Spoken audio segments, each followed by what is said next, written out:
یعنی ایک کی بجائے 2 دمبوں کی قربانی کیوں؟ حضرت علی رضی اللہ نے جواب دیا، رسول اللہ صلی اللہ علیہ وسلم نے مجھ کو فرمایا تھا کہ میں آپ کی وفات کے بعد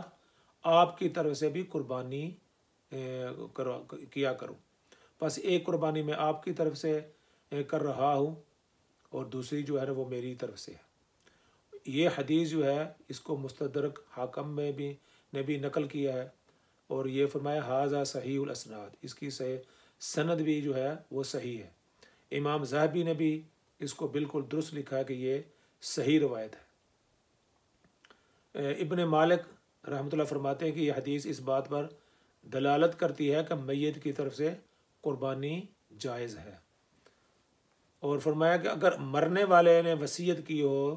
تو اس کی طرف سے قربانی کرنے میں سب فقہا کا اتفاق ہے۔ یعنی کوئی آدمی مرنے والا یہ وصیت کرتا ہے میری طرف سے قربانی کی جائے تو اس میں تمام فقہا کا اتفاق ہے۔ اور دوسری بات ہے اگر مرنے والے نے وصیت نہیں کی تو امام ابو حنیفہ، امام مالک، امام احمد بن حنبل نے میت کی طرف سے قربانی کرنے کو جائز قرار دیا ہے۔ تینوں ائمہ اس کو جائز قرار دیتے ہیں۔ علامہ بدر الدین عینی رحمۃ اللہ فرماتے ہیں کہ آپ کا ایک قربانی امت کی طرف سے کرنا اس بات کی واضح دلیل ہے کہ کوئی شخص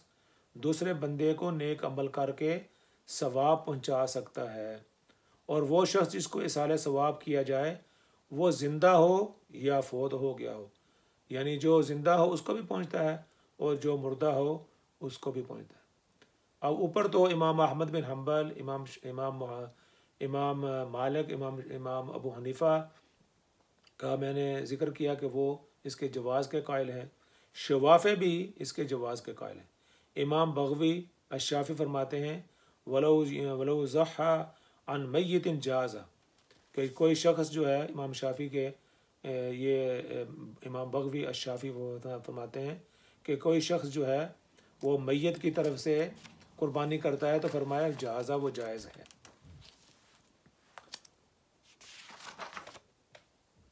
امام شافعی کا ایک قول نقل کیا گیا ہے،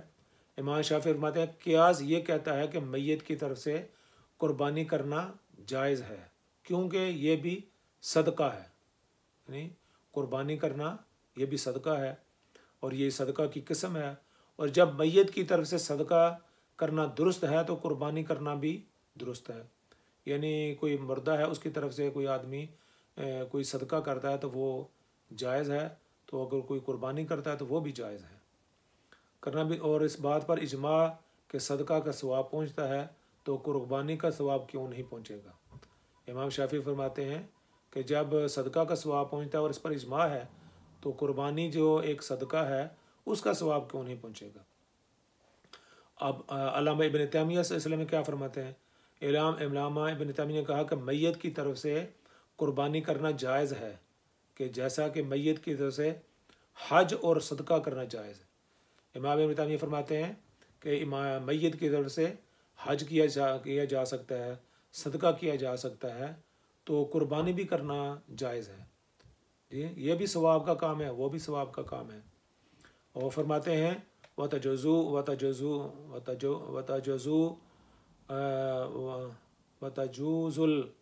الأضحية عن الميت كما يجوز الحج عنه والصدقة عنه ويضحي عنه في الميت۔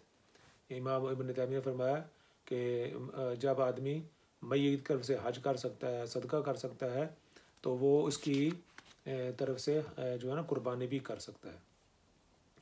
تو دلائل شرعیہ سے کی روشنی میں اور یہ خیر قرون سے یہ بات ثابت ہے، یعنی جو نبی پاک صلی اللہ علیہ وسلم کا اس کے بعد کا دور ہے، اس سے یہ بات ثابت ہے، اور آج تک فقہا اس پر ان کا اتفاق ہے کہ مرحومین کی طرف سے قربانی کرنا جائز ہے، اور اس پر یہ ان کا اتفاق ہے۔ اگر کوئی شخص انتقال شدہ اپنے رشتہ داروں کی جانب سے قربانی نہیں کرنا چاہتا، اب یہ بات ہے کہ کوئی اگر آدمی انتقال شدہ لوگوں کی طرف سے قربانی نہیں کرنا چاہتا تو اس کا اختیار ہے، یہ کوئی کوئی آدمی کسی کے اوپر تھوپ نہیں رہا کہ آپ فلاں آدمی کی طرف سے اپنے باپ جو ہے فوت ہو اس کی طرف سے کریں، اپنی ماں کی طرف سے کر رہے ہیں۔ کوئی اگر کرنا چاہتا ہے تو اس کے جواز کے قائل ہیں، یہ کوئی لازمی نہیں ہے کہ آپ ان کی طرف سے کریں۔ اور جو شخص کرنا چاہتا ہے اور اپنے پیسے خرچ کرتا ہے اور بطور صدقہ کے کرتا ہے تو ان کو کرنے دیا جائے، ان کو روکنے کی کیا ضرورت ہے؟ تو یہ مسئلہ یہاں پیدا ہوتا ہے کہ ایک آدمی ثواب کی نیت سے کر رہا ہے اور اس کے پاس دلائل بھی ہیں، خیر القرون کے زمانے سے یہ علماء اور فقہاء اس کے قائل چلے آتے ہیں، اور نبی پاک صلی اللہ علیہ وسلم کی احادیث سے بھی ثابت ہے۔ تو خام خواہ لوگوں کے اندر جو ہے نا شکوک و شبہات پیدا کرنا، ان کو جو ہے نا وہ اپنا تنگ کرنا اور ایسی باتیں کرنا جس سے وہ بیچاروں کو تکلیف ہوتی ہے، تو اس سلسلے میں ان کو احتراز کرنا چاہیے۔ جب حضور صلی اللہ علیہ وسلم سے بھی ثابت ہے، فقہاء سے بھی ثابت ہے، تو جو حضرات کر رہے ہیں ان کو کرنے دیں، جو نہیں کرنا چاہتے وہ نہ کریں، لیکن ان کے اندر رکھنا نہ ڈالیں۔ ایک بات یہ ہے کہ اگر میت نے خود قربانی کی وصیت کی ہو تو پھر اس میں سے نہ کھایا جائے۔ کسی مرنے والے نے وصیت کی کہ میری طرف سے قربانی کر دی جائے، اب یہ جو قربانی کرنے والا ہے یہ اس میں سے نہ کھائے،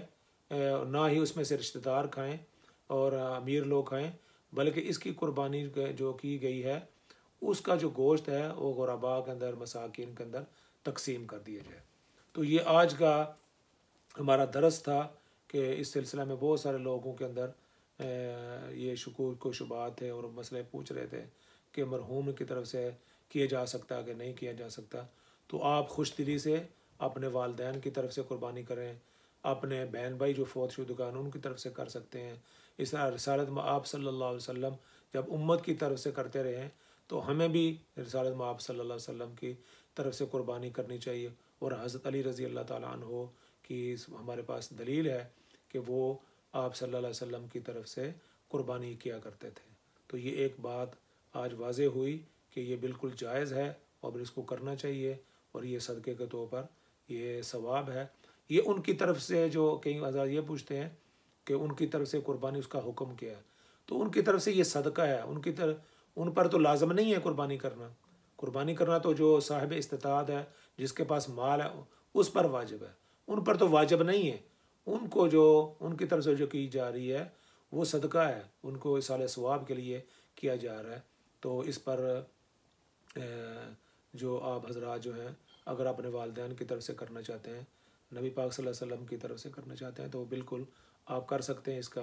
یہ بالکل جائز ہے۔ اللہ تعالیٰ مجھے بھی اور آپ کو بھی دین کو صحیح طور پر سمجھنے کی اور اس پر عمل کی توفیق عطا فرمائے۔ والسلام علیکم ورحمۃ اللہ وبرکاتہ۔